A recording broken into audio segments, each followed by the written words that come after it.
Artifacts discovered in Texas predate earliest known North Americans by 2,500 years. For decades, scientists and archaeologists believed that North America was populated by people who came from Asia across the Bering Land Bridge. Researchers called them the Clovis because of their unique toolmaking, which included bifacial blade technology the Clovis may have adapted later. Now, that theory of Clovis being the first North Americans seems to have been ripped asunder. Researchers have discovered 16,000 artifacts that predate the Clovis by over 2,000 years.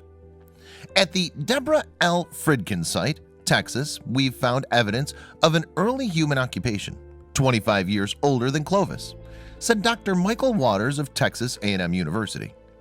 This makes the Fridkin site the oldest credible archaeological site in Texas and North America. The site is important to the debate about the timing of the colonization of the Americas and the origins of Clovis. Problems with the Clovis model have been arising over the years.